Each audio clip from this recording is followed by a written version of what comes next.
Thank you for listening and watching today's show. We aren't here to tell you what to think, but to inspire and empower you to do your own thinking for better life results. We are being shadow banned, censored, canceled, and deleted simply for sharing our message. Go to contacttammy.com and always stay connected with us. At contacttammy.com, sign up for our latest report on health, freedom, and organic lifestyle.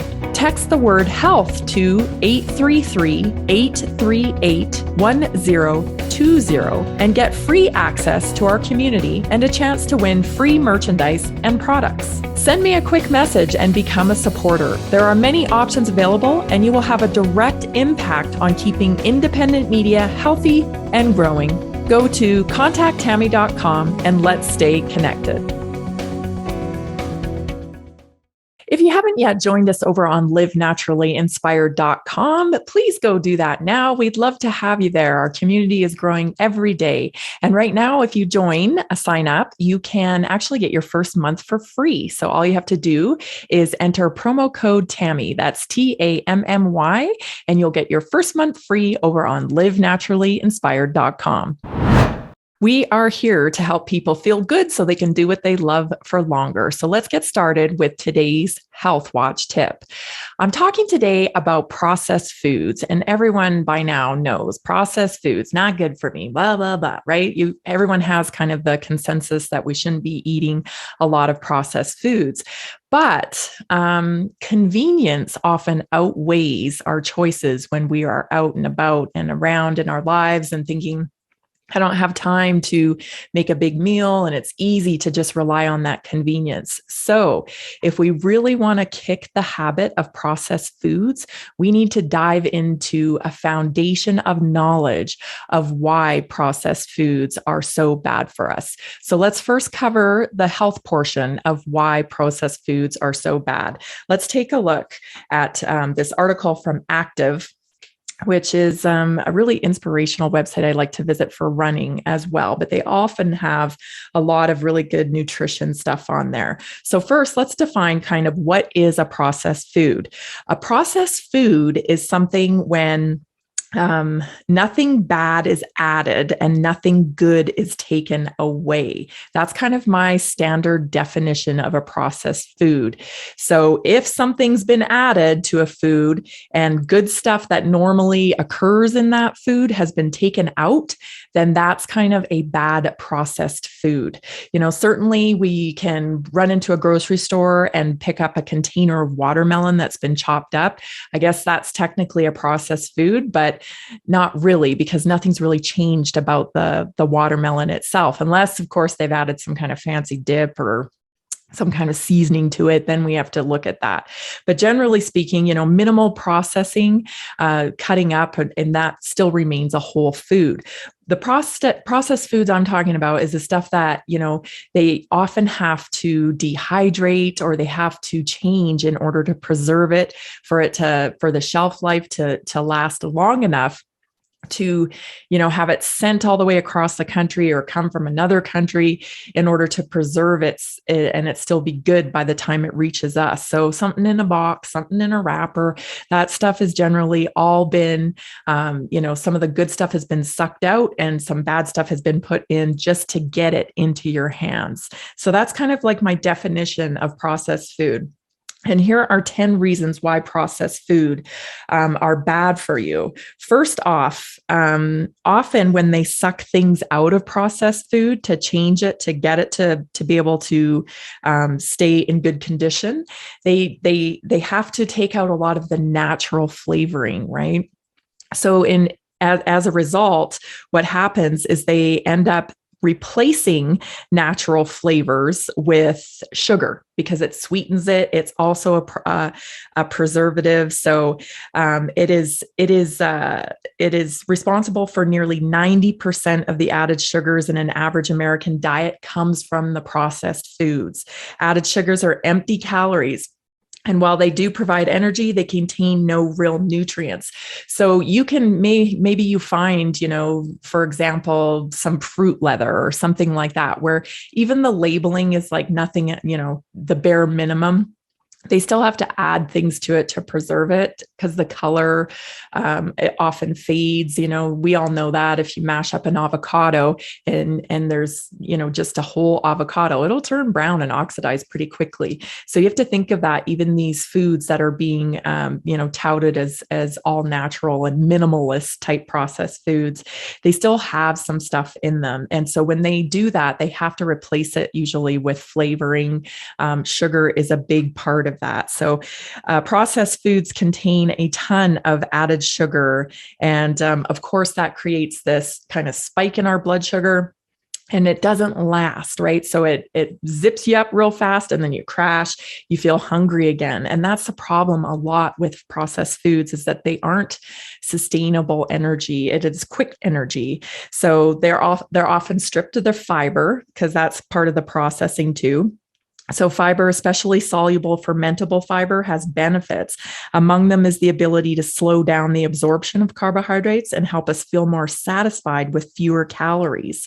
So it's that bulk that creates in your stomach when we eat things that are fiber rich. Chemically altered foods have often been stripped of their fiber in processing, leading to quicker digestion, which can make it more difficult for body to feel satisfied. So these are the empty calories that I often talk about, right? You can eat a lot of this processed food and not feel satiated for very long. Also, one thing to remember too is that a lot of these processed foods are designed to be addictive. I know that the marketing suggests otherwise. You'll see like grandma's cookies, homemade grandma's cookies. And on the label, it's got like an old lady on it. And, these are they give the feel that these are homemade and created in someone's kitchen. It's all marketing, right? It's all marketing. Really, how these things are created is in a laboratory, and they get tested and retested and focus group tested. These are done very purposefully. And one of the components is their addictability, right? How hypersensitive do you become to these flavors that you want more? And there is actually a science behind that. Tagline of your favorite crunchy snack. Processed foods like potato chips often chemically altered to be hyper rewarding, releasing an intense hit of reward related neurotransmitter dopamine when consumed. This is the science behind your snacks, right? It's all about marketing. And we shouldn't forget that. So don't forget that they are altered to suck you in. And that's irritating, because these snacks are often geared towards our kids. And we have to think about that too. They're manipulating our kids' taste buds for their profit. And then our kids' physical bodies are paying the price. So these are the things that we have to understand, because it helps us when we lean towards wanting to make a convenience decision and not put our health the first priority. Not only that, these processed foods can cause mood swings. So because of all the chemicals in there, high sugar content, addictability, all these things can cause mood swings. So ever seen a toddler, with a tantrum? Well, the first thing I always thought when my kids were having a meltdown was, what did they eat this morning? Have I been making sure that they get the right stuff? Because these types of chemicals can create that, especially in a small body. We don't think about it, but that's a small body. And when you're putting constant drip of convenience type foods in there, you're bound to see that be expressed in their mood. Labels on processed food, they read like a chemistry label. One of the greatest indicators if something's good for you or not is, can you pronounce what's on the label? And if there's too many things on there that you can't pronounce, chances are that is not a good choice to be making. The sodium levels in processed foods, again, they use that to preserve and make sure it gets into your hands, still looking beautiful. And it can really elevate your risk of high blood pressure and cardiovascular disease. We're not talking about Himalayan salt here, right? We're talking about crappy salt, right? That just gets pushed in there. And it can really impact your blood pressure and cardiovascular health. So something to be aware of. Sabotages your sleep. Again, when consumed close to bedtime, processed foods can make getting a good night's sleep next to impossible. You may find yourself tossing and turning as body struggles to deal with sudden spikes and crashes in blood sugar produced from digesting high levels of refined carbohydrates. So sleep is a huge issue in this country. I had no idea before I started working in this space how many complaints about sleep there were, how many people struggle with insomnia. We're not looking in the right places when it comes to these problems we're experiencing. Are you moving enough? What does your diet look like? These are the first places we should look, not to a prescription sleep aid. That is not the first place to go. The first place to go is journaling. What did I eat today? How much water have I drank? What am I thinking about? Am I incorporating downtime? These are the types of things we should be looking at first. These foods are also very low in nutrients. So the analogy I like to make is, how many times have you ever over binged eaten on a steak? Right? We don't binge eat on steaks because they are nutrient rich and there's a process in eating it. You have to cut it, you have to chew it. It's got a lot of nutritional content to it. So we don't, same as we would never overeat on butter, right? Butter is filled with fat and it's got nutrient protein in it. It's something that, is so rich, you couldn't possibly like binge eat on butter.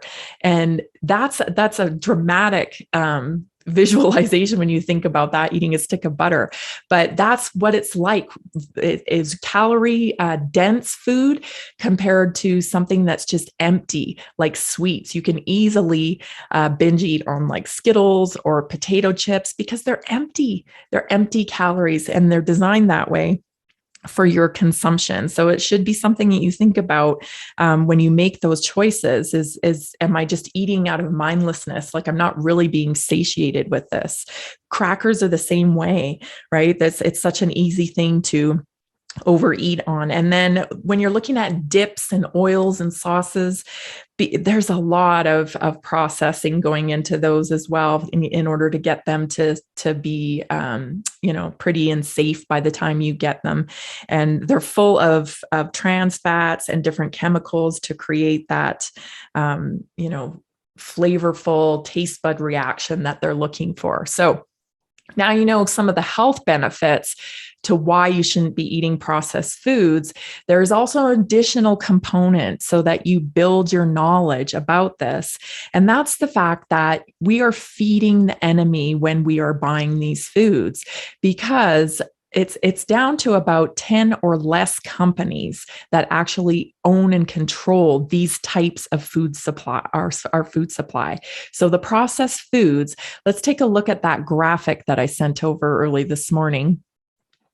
Here is a graphic of how these labels are actually managed in the supply chain. So we tend to think that all of our food comes from, the old-fashioned grandma food, kitchen where she whipped us up some fresh baked cookies. Well, actually, no. When you break it down, a lot of these foods are coming from the same manufacturer. So let's just take a look at one of them, right? Nestle. Nestle makes a ton of things. They make coffee, right? They make Boost, which I always call that the end of life food or beverage. Boost and Ensure, the end of life beverage. Ugh, it's completely processed. They give people that on their deathbeds. That's not something you should be eating or drinking if you're trying to heal. And another thing to point out here too is look at power bars on there. Now, for a lot of people think power bars and protein bars are a healthy food. And they're actually, a lot of them are no different than a chocolate bar or some kind of, convenience food candy. The one thing that can become beneficial with convenience food is your calorie intake, right? But that again comes from a philosophy of you're focused just on losing weight. And that should not be your focus when it comes to health. It should be this wide range of reasons of why you want to cultivate a healthy lifestyle. When we focus on this little compartment of health, like I want to be skinny, that's not health, right? That's not health. That is like obsessing over one goal, and you're not curating and cultivating health when you do that. You're actually just trying to work towards one goal, and that's not building a lifestyle, right? That's a diet. And although you can achieve results with it, you may not achieve health. You may just achieve that one component of health, which is maybe keeping your weight under control. So some of the other countries here on that graphic: Unilever, Mars, Kellogg's, Cadbury, General Mills, of course, is responsible for a ton of cereals, which are highly processed, full of sugar, full of sodium, and those are geared right towards our kids. So when you start to look at this from multiple components about why you want to build a healthy lifestyle, yes, it should be about your health, but that's sometimes not enough, right? You have to almost look at this like, I don't want to feed the enemy here. Okay. Because that's what we're doing when we buy their products. We're feeding the enemy. There's more to it. They're targeting your kids here. They're targeting your health. They could give a crap if you're obese or not, right? They're talking about, they're trying to they're focused on their profits, and that's it. They don't care about your health. They don't care about your kids' health.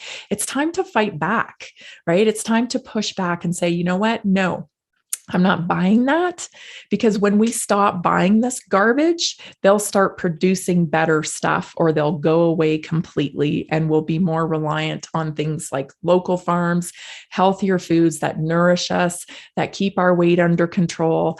But it has to start with us, because we are sending messages right now that we want this stuff because we're buying it, right? So when we stop buying it and we shift our buying to other things, that's when this marketplace will go away, or at least get pruned back, right? I'm not trying to take anybody's choices away from them. I believe in freedom first. If this is how you want to live your life, eating these products, then have at it. But there's too much, concealing of what these foods really are, that it is my feeling that most people don't know just what kind of beast they're feeding. Unfortunately, some platforms censor the information in this show. Watch the rest of this episode by going to naturallyinspireddaily.com.